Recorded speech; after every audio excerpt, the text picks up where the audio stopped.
irratti hojjechaa jirra jedhan Dr. Liyaan.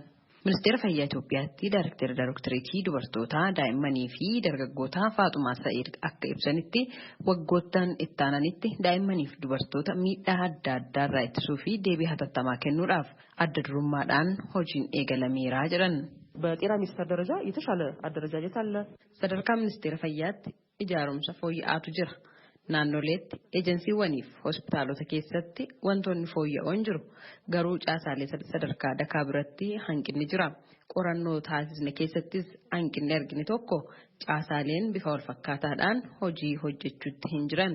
Caasaan hojii bifa wal fakkaataan hojjechiisus akka hin jirredha kan bira geenye. Kan biraan ammoo weerarri dhibeewwan garaagaraa yeroo mudatanitti daa'imman baay'ee miidhamoodha. Inni kun hojii sektara fayyaa keessaa isa ijoodha. Daa'imman kun akka weeraraaf hin saaxilamnee fi wal'aansa deebii hatattamaa argachuu qabu. Kanarratti hojjetamaa jira. Garuu gahaa miti. Fooyya'insa barbaada.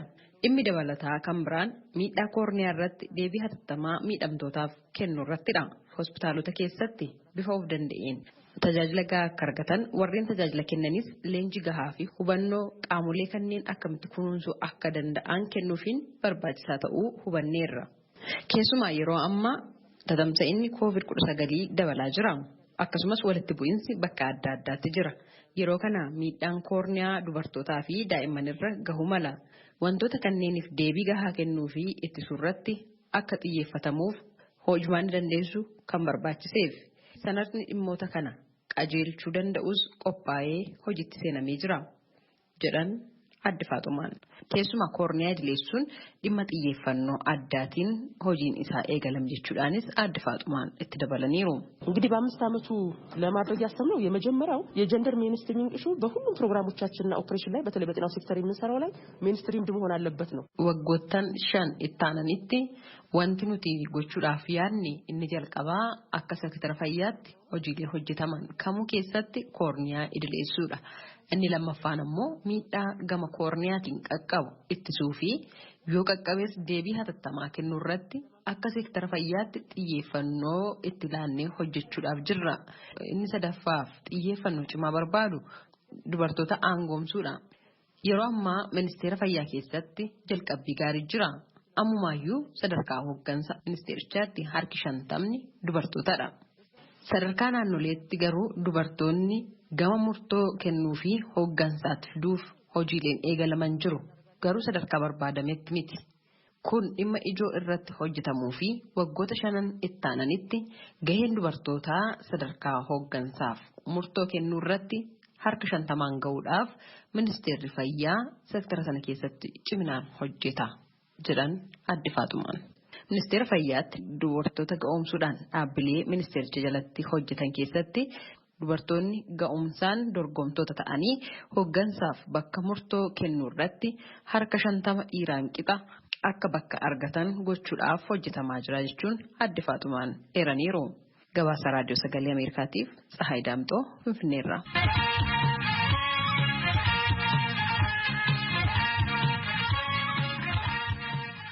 Kun raadiyoo sagalee Ameerikaa sagantaa afaan Oromootti dhaggeeffattoota keenya qophii itti aanutti ceena.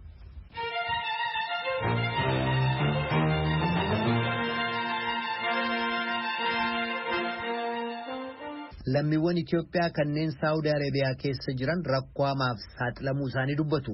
Garii hidhaa keessatti kan rakkataa jiran ta'uu fi warri to'annaa jalan galfameen iyyuu bakka tokko bakka biraatti socho'uudhaaf kan rakkataa jiran ta'uu ibsan godaantota achi jiraatan keessaa. Embaasiin Itoophiyaa Riyaad jirus rakkoo godaantota lammiilee Itoophiyaa kana ilaalchisee deebii kennee jira. Baqattoota keessaa Boonsaa Ahmed ibsa jaallanneef kenneen jalqabna. baay'ee akka gadi baanee kan bitamnee jirra. Obbuu gadi baanee millasaatuma osuma seera qabnu deemuudha. Bishaanii akka waraabannee waati kanneen ballu obbuu bakkeetti argina cimaanni qabanii. Cimaanii bakka akkasumaan geessanii achi bannee bassannee deemina. Addaa nama beekasa guyyaatti sadi bakka jira qabamee. Ati achi jiraachuudhaaf seeraan eehama qabdaa? Ani eeyyama qabaa biyya. Maaliif si qaburee? Wallahi ani jarri ko kabalun Itoophiyaa man maali Itoophiyaa baay'ee jiran asmaan korsiisani Madiina. Osuma konkolaachisaa baanu Madiina dhaabanii mun jane Madiina keessaa nu fuudhanii nu geessu galgalan deebina ammas borontuun ogguu dalagaa baanu dalagaa deemuudhaaf deemnu baraatti nu qabanii nu geessu. Lammiiwwan Itoophiyaa duwwaa moo warra kaanis akkasuma qabu? Itoophiyaan irratti xiyyeeffatameetuma qabamu. Kan Afrikaa kaan yoo seeran qabne dinqatee qaban malee kan qabamu Itoophiyaa qofa. Sababii nu qabamnu qofa beekuu hin dandeenye miti. Sababii isaan beektan? Hin beeknu. Maali akka kana aadaa wal cinquunii nuti achi dhaynaa achi deebinaa maali akkanatti aadaanii beektanii nu cinqitanii jennaanis rakkannee akkam goona ajajoonni itti darbanii jira. Akkamitti jireenya jiraatu ture yoo gadi baatanii qabamuudha ta'e? Wallaahi ofirraa jirree boosaatti jirrannee akkanumatti olumaa gadi jennee jiraatarra malee galaadhanii yookaan kutanee nutti himanii oggurayne achii nu deebisanii amma kun makiinaarraa achii dhufnee maneegaa inni bakkamnee dhufnee makiinaarraa ogguu buunu kabiraan moo nu qabee nu beektu. Waggaa meeqa jiraattan isin achi? Wallaahi baay'een jiraatti gara waggaa 10 wayiiti. Waan akkasii argitanii hin beektan? Akka waan akkanaa argine hin beeknu. Wanni akkanaa nutti galiin akkanaa nutti galee hin beeku. Gara embaasiifaatti hin iyyannee? Embaasiitti yeroo waa tokko hin fayyadu waan bu'aa argamsiisu tokko hin qabu. Embaasii durattuu namni qabamee jira duraan. Embaasii nama dhaqee embaasii duratti qabamee hidhaa deemee jira. Warri Finfinneetti deebi'aa jiran hooree eessaati? Warri Finfinneetti deebi'aa innuma fe'anii jedhanii miti. Inni waan arginu hin qabnu inni deemaa jedhanii yeroo tokko innuma fe'aa. Nuti warri alaa seera qabnu akkanumatti dhaynee galaa oollaa warri seera hin qabnes kan deema yoo qabame hidhaa seenaa hidhaatti akka inni dararamaa ollaa'ee rakkoon malee yoo namni beeku jiru. Firoota qabamaffaa qabduusin? Yeroo turee ijoollee kan godinaa keenyaa jiran ijoolleen kan achitti dhaqanii jiran ijoolleen jiru ijoolleenis saafni keenya riyyaan keenya kan wajjin gochuun tures hidhaa jiru. Maal haasa'u waa'ee mana hidhaa sana keessa? Wallaahi wanni mana hidhaa keessaa kaasiin keeduma haasa'u. Shukii baay'ee jira jedhanii mukayyasni irraa shufaa dhabee gubaa keessa jira jedhanii bishaan hammaamaa dhumna jedhanii waa itti haasa'u isaan. Wisni jira jedhanii baay'ee hojii ta'uu jira jedhan. Lakkoofsaan baay'eedha jedhu? Lakkoofsaan baay'eedha jedhu mana tokko keessatti gara nama 400 nama 300 hidhamanii jira jedhanii waan akkasiiti. Egaa amma carraan keessan kara fuulduraa maal ta'are? Carraan keenya kana akkuma beekamu waan inni ta'u kan nutti deemu akkuma beekamu malee dubbiin baay'ee sodaachisaadha. Irraa xiqqoo laaffata jennaa achuma jabaataa deemaa. Dhimma kana laalchisee Saawud Arabiyaatti ambaasaaddara Itoophiyaa akka ta'an obbo Leencoo Baatii haasofsiiseen ture akkas jedhan. Dhugaadha biyya kana Saawud Arabiyaa lammii Itoophiyaa hedduutu jira. Biyyi kun biyya gartee amantiin Islaamaa irraa burqe waan ta'eef hajji biyya kana dhufu. Namni biraas akkasumas dirqama amantiidhaaf umraadhaaf ni dhufu. Namoonni gareen ammoo ziyyaaraa fi yookaan ammoo daawwannaa dhufu. Namni hedduun ammoo hojiidhaaf work permit hayyama hojii argatanii biyya kana dhufu. Kun ammoo waggootii 5 dabre haala siyaasaa Itoophiyaa rakkoo keessa turerraa kan ka'e namoonni baay'een baharaan dhufu jechuudha. 2018 dura jijjiiramni hin dura ammas hanga tokko nima dhufaa garuu amma hubisanii miti.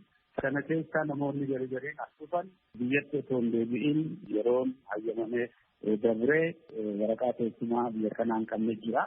Kun ammoo warri waraqaa hayyamaa qaban bakkiitti kan tolle yookaan ammoo mindaa gahaa argachuu dhabuurraa yookaan ammoo keessaa dubartii yoo taate haalli hamaan adda addaa irra waan ga'uuf sponsora yookaan ammoo nama san fide jalaa baduu ni jira jechuudha. Yoo nama san jalaa badan namni fide sun dhaqee poolisitti himaa waraqaan iqaamaanis hinaaramuumu jechuudha.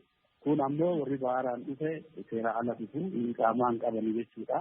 Itti dabalee ammoo Saawudiin ni guusamu biyya kana bulchuu poolisii Saawudaayizeeshin biyya kana akka uummanni Saawudiin hojjetu jedhee lafa kaa'een hojjeta alaa xiqqeessutu jira. Sababa kanarraa kan ka'e namoonni keenya baay'een hidhamanii jiru.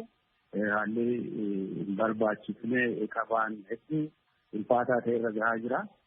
Mana hidhaa detention center tokkotti nama baay'eetu hidhamee jira achirratti. Biyyi kunis baay'ee oomuti qilleensi hedduu hamaadha. Kanaafuu nyaannis hundi adda addaas wayaanis dhiphinna qaba. Mana hidhaa gara 8 jira.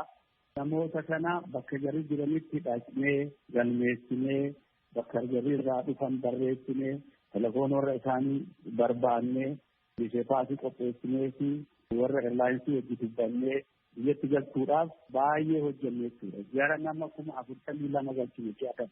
Achiin booda ammoo torbaaniin amma nama 1000 galchaa jirra. Baay'ee fudhata. Achirraan ammoo ijoollee baay'ee. Asirratti namoonni detention center yookiin lafa namoota ittidhaan kana keessa jiran amma meeqa ta'uttanii tilmaamtu? Amma namni walumaa galatti manadhaa jiru detention center jiru gara 60,000.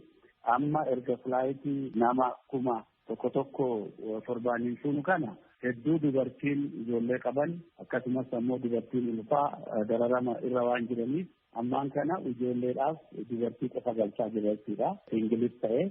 Ka biraa ammoo seera aviyeeshinii addunyaatti filaayitii tokko keessatti ijoolleen waggaa 2 gadi ta'an 25 ol hin eeyyaman. Kanas akkuma goone laayinsiin keenya waan ta'eef kanas waan gogooniti jira jechuudha. Mootummaan kun waan inni danda'u hunda godhaa jira. Achirraan ammoo namni as qofa irraa galaa hin jiru. Yemen irraa galaa jira, Beeruut irraa galaa jira, bakka adda addaa irraa galaa jira. Kanaaf haala hedduu rakkisaa ta'e wanti an biyya kana ergameef inni guddaan tokko lammiilee kanaaf furmaataa ta'uu fi hojjetaa jira. Kan biraa ammoo sababa adda addaatiin biyya kanatti dhufanii qaamaan galaafate bara dheeraa dhokataa hojjetantu jira. Biyya kanatti qaamaa haaromsuudhaaf nama tokko gara riyaala 770 gaafata kun gara doolaa 200 jechuudha ji'aan. Ijoolleedhaaf ammoo riyaala 400 kafalan jechuudha. Si'a ji'aan. Namni ijoollee 4-5 qabu waggaa 4-5 iqaamaa hin qabne dhokatee jiraatu amma gaafa bahu riyaala 100 ol kafalutu isarra jira jechuudha. Horii haganaa kafaluu hin danda'anii yoo kafalan ta'etti waan hagammaa biyya kanatti hojjetan hunda eertoottitti kennanii deemu jechuudha. Kanaaf